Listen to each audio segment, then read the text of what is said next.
आइए सुनते हैं वैशाख मास महात्म्य कथा में 13वें अध्याय की कथा।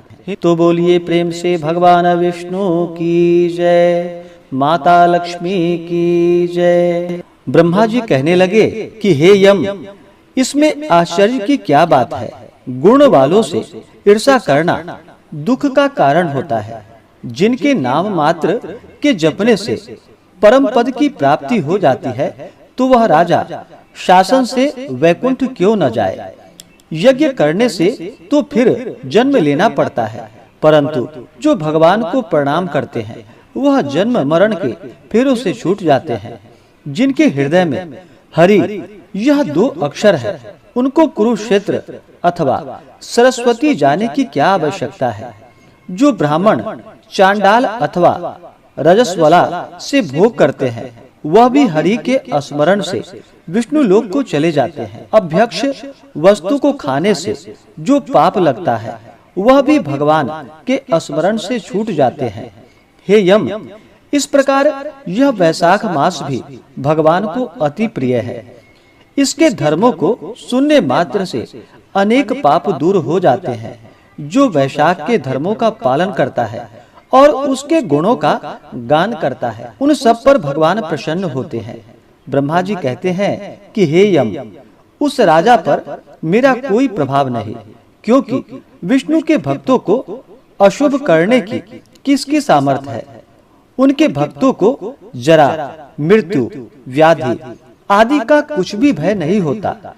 सेवक को स्वामी ने जिस काम के लिए नियुक्त किया है, जब तक उसमें शक्ति है किए जाए, और जब कार्य करने की शक्ति न रहे तो स्वामी से निवेदन कर दे। उसी समय वह उस ऋण से मुक्त हो जाता है। अपना कर्तव्य व कार्य करने में प्राणी को कोई दोष नहीं लगता। हे यम, जब तुम इस कार्य के करने में असमर्थ हो तो तुम्हारा क्या दोष है।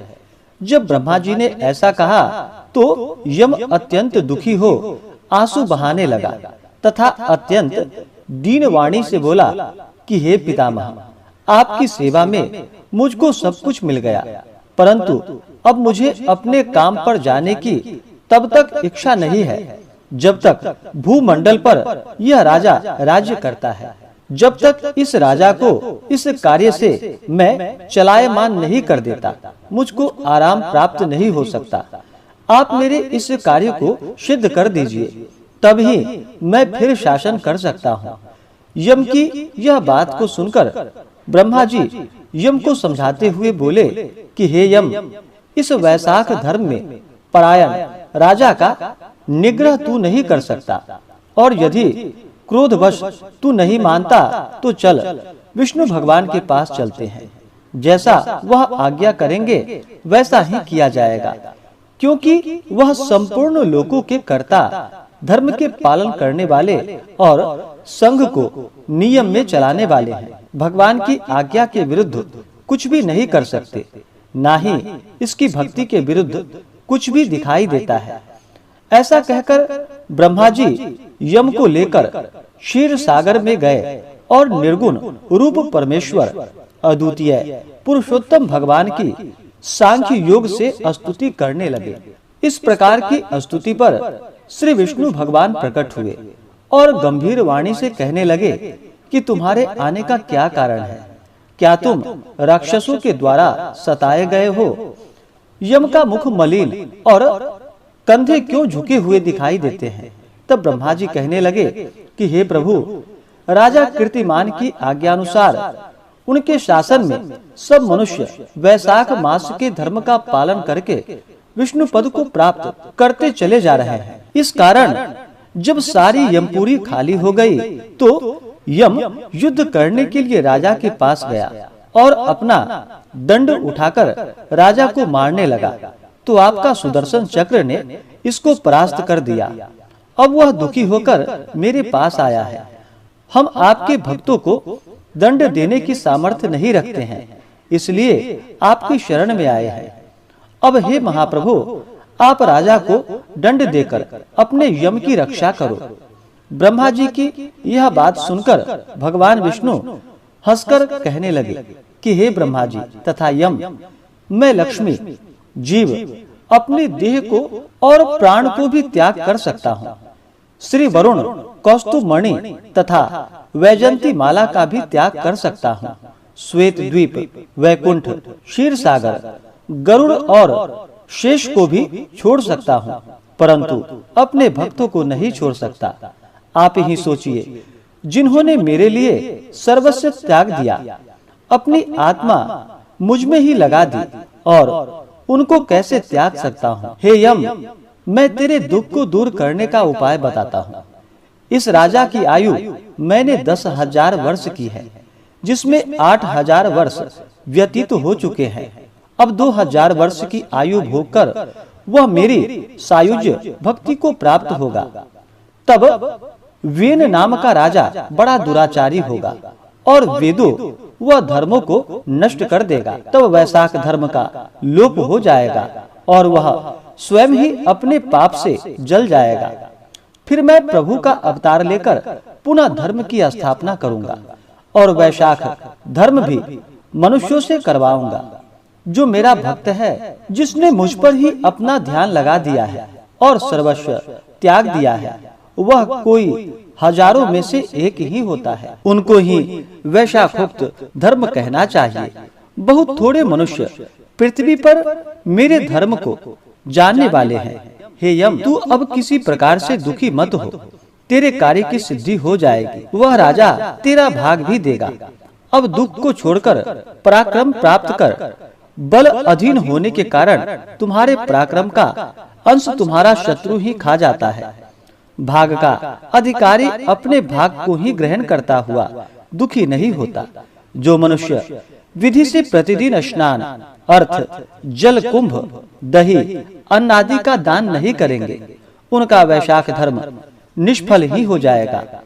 वह राजा अवश्य तुमको भाग देगा, क्योंकि वह मेरा अनन्य भक्त है। जो कोई प्राणी तुम्हारा भाग देखकर वैशाखोक्त धर्म करे, उसके कार्य में तुम विघ्न मत डालो, और जो तुम्हारा भाग दिए बिना ही केवल तुम्हारा भजन करता है, उसको तुम मेरी आज्ञा से अवश्य दंड दो। उस राजा से तुम्हें भाग दिलाने के लिए मैं सुनंदन को भेजता हूँ। वह अवश्य ही राजा को समझाकर तुम्हारा भाग दिलाएगा। इस प्रकार हर तरह से यम को आश्वासन देकर भगवान अंतर ध्यान हो गए और यम भी अपनी पुरी को चला गया। फिर भगवान की आज्ञा से जैसे सुंदर ने राजा को समझाया, सभी ने वैशाख मास के धर्मों में यम को भाग दिया। इसलिए वैशाख मास में प्रतिदिन यम के निमित्त स्नान, अर्घ्य आदि करना चाहिए, अन्यथा वैशाख धर्म निष्फल हो जाता है। वैशाख की पूर्णिमा को सबसे पहले यमराज के निमित्त अन्न दान करना चाहिए। अन्न के साथ ही घड़ा तथा दही भी होना चाहिए। शीतल जल, दही, अन्न, तरबूज का दान करना चाहिए। इन सब को कांसे के पात्र में रखकर भगवान को अर्पण करे। फिर भगवान की प्रतिमा बनाकर किसी दरिद्र ब्राह्मण को देवे। पूजा की सब सामग्री से ब्राह्मण का पूजन करे। इस प्रकार राजा अपनी समस्त आयु भोग कर अपने पुत्र पौत्र आदि के सहित वैकुंठ को चला गया। जब वह राजा वैकुंठ को चला गया तो वेन नाम वाला महापापी राजा हुआ। उसने सब धर्मों तथा वैशाख के धर्मों का भी लोप कर दिया। इसी कारण सब धर्मों को प्राणी भूल गए। यह सुनकर राजा मिथिलेश ने कहा कि हे ब्राह्मण, आपने कहा कि राजा वेन पहले मनवंतर में हुआ। अब आप ऐसा कह रहे हैं कि यह बातें मेरी समझ में नहीं आई। तब शुकदेव जी कहने लगे कि युग और कल्पों की व्यवस्था पुराणों के विषय अनुसार है, इसलिए इस विषय में शंका करने की कोई बात नहीं। जैसे जिन जिन कल्पों में शुभ कथाएं हुई हैं और मार्कंडेय ऋषि ने मुझको बतलाया है, सब मैंने तुमको बतलाया। तस्मान्न ख्याति मायाता धर्मा वैशाख संभवाः कश्चित् देवहि जानाति विरक्तो विष्णु तत्परः। इस प्रकार से श्री स्कंद पुराणीय वैशाख महात्म्य में नारद एवं अम्बरीश के संवाद में यमदूत सांतावना नामक 13वां अध्याय पूर्ण हुआ। तो बोलिए प्रेम से भगवान विष्णु की जय, माता लक्ष्मी की जय।